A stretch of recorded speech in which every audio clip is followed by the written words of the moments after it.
Hello, everybody, and welcome back to another Hustle Hoops off-season preview. Today, we're going to be talking about the Los Angeles Lakers. Now, got a special guest with me today. It's a little different. I got my man Jacob with me, best friend, here since the beginning. Back again. Here we are. The return. Don't call it a comeback.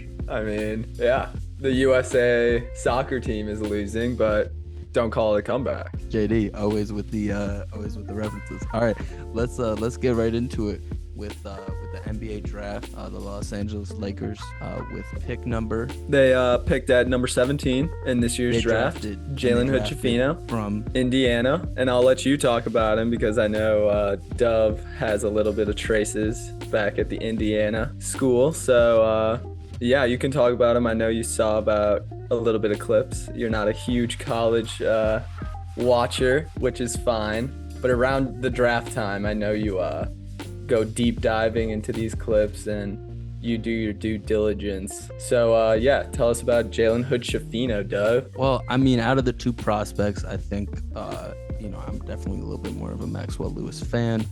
But when it comes to guards coming out of this draft, I think Jalen Hood-Schifino was probably one of my favorite prospects.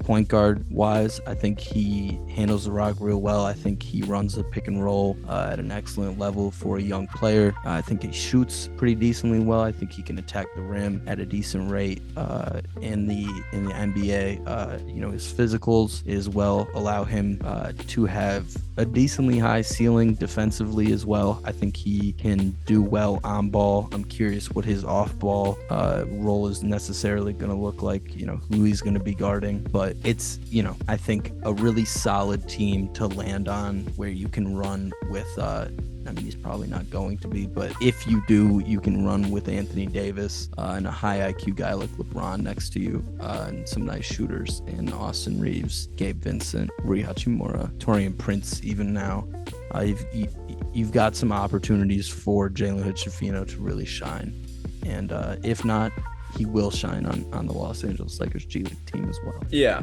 I think I definitely agree with you. I watched a lot of Big Ten basketball this year, which meant I watched a lot of Indiana basketball. So ultimately, what I gathered from Hood-Schifino was he's very sound. He has a great feel for the game, and his IQ is incredibly high. He's very good in the transition, getting up the floor. He can just read a defense perfectly. He knows what to do. I think he has trouble in the half-court offense. It's just when everybody's set up to defend what he can do best, it's really tough. But when he plays drop coverage defense, that's when he really just kills defenses. And you saw that this year when he played Purdue and he dropped I'm pretty sure he dropped 30, but that was versus Zach Edey and a great Purdue team. They were the number 1 seed in the tournament. But they were basically playing drop coverage against Hood-Schifino the entire game, and he was just eating them alive, just getting to his spots. And ultimately, the NBA does a lot of the same. Like, they play a lot of drop coverage, so Hood-Schifino should theoretically see success, although he is a freshman coming out to the league. So it's just, I don't know, it's about how he develops and how the Lakers really develop him, and how he can just come through as his own, because he's gonna come off the bench, and it's how he plays with that second team that's really gonna push him to, even if he plays with the starters. We'll see. Yeah, I mean, and we'll definitely get into that when we talk about lineups later. I think there's always a lot of potential for third string guys to come off the bench and have a role throughout a long 82 game season. Speaking of other guys coming off the bench, the second round pick for the Los Angeles Lakers, a guy I really love, and I think even if it's not with the Lakers, will have an excellent career in the future, is Maxwell Lewis out of Pepperdine. Maxwell Lewis out of Pepperdine is a really solid forward, really solid 3-and-D type of guy. He's going to come in and be, one of the more surprising guys out of the second round, really out of this draft, in my opinion, especially because of his positioning in the draft itself. He can create for himself. He can pretty much do anything except for create for others. He can handle the ball a little bit. He can shoot. He can take it to the basket. He can dunk on your head.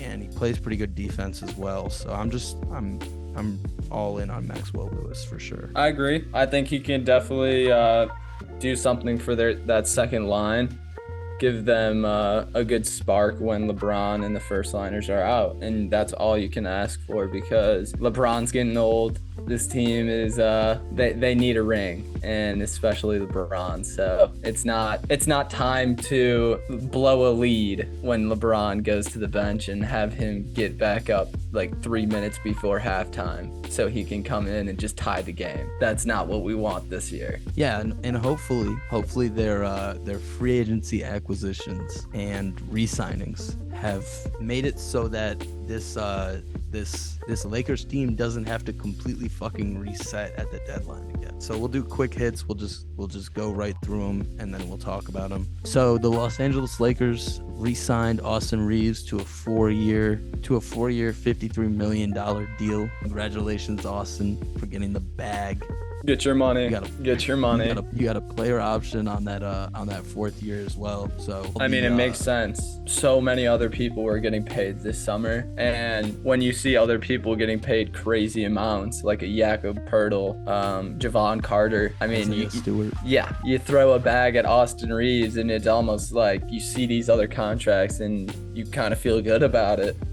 To be honest, you feel very good. I'm realizing this is actually not only cheaper than the Isaiah Stewart contract, it's actually probably closer to like the Herb Jones contract. Well, I think in terms of like thinking as what fits your team better, and this is probably the first time you're going to have this conversation in an off season. What are we going to do if LeBron leaves soon? Like you have to start thinking about that, right? Like post LeBron era. Yeah, no, absolutely. And I think, realistically, all you can do is bolster the roster as much as you can while he's here, which is, I think continuing to do your re-signings. So getting, Rui Hachimura back on a 3-year $51 mil deal, re-signing D'Angelo Russell on the 2-year $37 million deal. I think those are really solid re-signings. I think keeping those guys was essential to getting back to the playoffs and being a competitive team with LeBron. Yes. You also all jokes aside, D'Angelo Russell is getting shots up right now. You also went and you signed Gabe Vincent to a 3-year, $33 million deal, which was, really not too surprising necessarily to see him get taken away from Miami, but also at the same time to see him, snag an $11 million deal is great to see. It's honestly just really great to see. And you just have to, give all your hats off to all the hard work that he's put in to get to where he's at now. Right. I think he could have gotten more elsewhere, but he probably settled.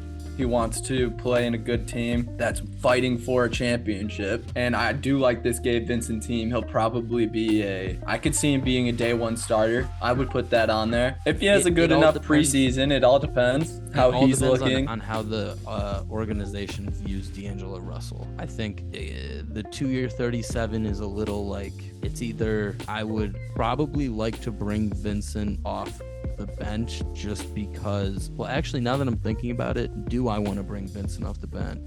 Do I want Russell's scoring or Vincent's steadiness and scoring? Because D'Angelo Russell has proven himself team after team to be a score-first guard. I agree. I think Gabe Vincent's probably a bit better three-point shooter at this point, but it's all about what your scheme is. I mean, does Darvin Ham want to play through his guards? I don't think so. Like, he wants to play through the big men and really just pound that rock, which absolutely you can do with this roster. I don't know if Anthony Davis stays healthy. I doubt it. Is he there day one? I don't know. That's always a coin flip nowadays. Even if he's healthy right now, I don't know. So it's tough. But and that is where Jackson Hayes 2-year 4.6 with a player option on the second year is also a solid pickup as well, because you bring him in as a backup for Anthony Davis, and it's a guy who can guard the 4 and 5 really well, has proven himself to be able to kind of guard on the perimeter when he needs to, and is a good lob threat. can't really shoot, but he tries to. So, you know, it's an improvement over Tristan Thompson. That's really all, you know, you're looking for there for your backup situation for Anthony Davis. And hopefully that doesn't end up being your only option, because come playoff time, I wouldn't want to rely on that. No, come playoff time, that's the first guy who's coming out of the roster. I'm sorry, or coming out of the rotation for sure. You also signed Cam Reddish, 2-year, $4.6 million deal. You're looking at two huge believers in Cameron Reddish, Cam fam since day one. The only issue is he hasn't really done that much except for like that playoff series against Milwaukee with Atlanta, where he had a couple games or like a couple quarters where he was popping off, and then not many moments with the Knicks due to Tom Thibodeau's reliance on old men. And then in Portland, where, you know, you've got a lot of wings over there. You've got a lot of wings and a lot of guards over there, so it's kind of hard for him to shine. Douv, what are your thoughts on this signing and the Taurean Prince signing? I mean, I love Cam Reddish. I've always been a fan. I have to say though, it sucks that he hasn't been able to find like a home for him. I know he can be a killer in this league, and it's just disappointing. Top 10 pick, number 3 guy coming out of high school. I mean, he has all the tools to be great. He just hasn't found a team that's honestly like put him in the best moments to succeed, and that's really frustrating. I'm hoping that the Lakers do that for him, because he could be a great fit for them. They need shooting, and he can do that. I love just what he brings to a team. He's a great teammate. Everybody has always talked so highly of him, and people always respect him. Anthony Edwards believes he was the hardest person he had to guard in high school. Like, I know this isn't high school anymore, and we're talking about the NBA here, and he's on the Lakers, but that's something to say. Yes, that's something to say. He has respect around this league, and he just needs to find his home. I love it. Absolutely. I mean, I couldn't say it better. And then, you know, you also have, like I said, the Taurean Prince signing, 1 year, $4.5 million. It's just a nice level of shooting off the bench to bring in. Been very quiet in Minnesota, very quietly shooting the shit out of the ball in Minnesota for the last couple of years. So good option there. But now we're going to be talking about lineups. Can we quickly touch on Max Christie? Honestly, their summer league team hasn't been the best. Colin Castleton had a double-double. Jalen Hood-Schifino has looked pretty sound. And other than that, it's been the Max Christie show. He's been getting MVP chants. I want to give him a shout-out. MSU Spartan right there. So he's really going to come into his own. I believe he's going to have a breakout year. That's not saying he's going to be anything crazy. Let's not hold expectations here, but I will say like a 9-10 points per game. Maybe. That's pretty solid. That would be pretty nice for him. So for lineups, for the starting lineup, it's kind of a debate between Gabe Vincent and D'Angelo Russell at the starting one. I don't really know. I'm starting Gabe. You can start D'Angelo. How about that? But I don't really know if I would start D'Angelo. That's the thing. I'm not really that confident that I would start D'Angelo. Maybe there's no chance. He's a snitch. I will stand by it and not start a snitch. All love, though. Can't still be on that. We can't. It's all love. It is all love. Bro. It's all love. He's just not a starter. He's just not a starter. It's been like 9. He choked in the playoffs. He can't start. Okay. I don't disagree with that. All right, I'll drop the snitch. I just have one thing to say. I have one thing to say. Well, yeah. He got a 2-year, $36 million contract. Gabe Vincent got a 3-year, $33 million contract. I agree. There's levels to this. Right. So I'm saying. But if you're valuing it based on that, then start Austin Reeves at the 1 and then start Cam at the 2. That's a wild one. No. So realistically, you have, realistically, it's D'Angelo Russell starting day 1, if we're being real. But we like Gabe Vincent better at the 1 starting. At the 2, you obviously have Austin Reeves, who you just threw your bag at. Yep. LeBron James at the 3, because who else? And then he is not retiring. Vando is my pick for the four. I think starting, you want that energy, you want that punch, and you want that defense to help support Anthony Davis and LeBron throughout the game, but especially off the jump. And then Anthony Davis, obviously, at the five. For the bench, you got D'Lo, Gabe Vincent, whatever the fuck. It's annoying as hell, but one of the two. Then you got Cam Reddish, then Taurean Prince, Rui Hachimura, and Jackson Hayes. Then your third stringers would be Jalen Hood-Schifino, Max Christie, and Maxwell Lewis. All really, really solid self-creators, scoring options. Good playmaker in Jalen Hood-Schifino. And all three of those guys could play themselves into the lineup. Exactly. Yeah. Exactly. I can really easily see, Cam Reddish, D'Lo losing some minutes, Taurean Prince losing some minutes, Jackson Hayes, getting kind of slowly moved out of the rotation so they can go small ball five with, not small ball five, but just smaller, whatever. You get what I'm saying? Like, yeah, and realistically, messed around with. When these, it sucks to say it because we never wish injuries on anybody, but when they do happen, it's going to be interesting how Darvin Ham shuffles these lineups and who he throws into the fire, because easily he could throw in Jalen Hood-Schifino into crunch time of a regular season game and just say, go close out. We need a win, and just see how he does. That could happen if there's injuries. Now, if there's not, I could probably not see that happening because Gabe Vincent or D'Angelo Russell will be in there to close with Austin Reeves and LeBron and co. But not every team stays healthy all year. That's never how the NBA works. It's a long season, grueling, tough, and it's going to be interesting how the Lakers deal with that and how they load manage and all of that stuff towards the end to get to playoffs. And I'm hoping they don't even touch the play-in tournament this year, because that would suck. Yeah, that would, honestly, given how much money they've spent to retain and remodel this roster, I would be disappointed as a Lakers fan, as usual, to not make the playoffs.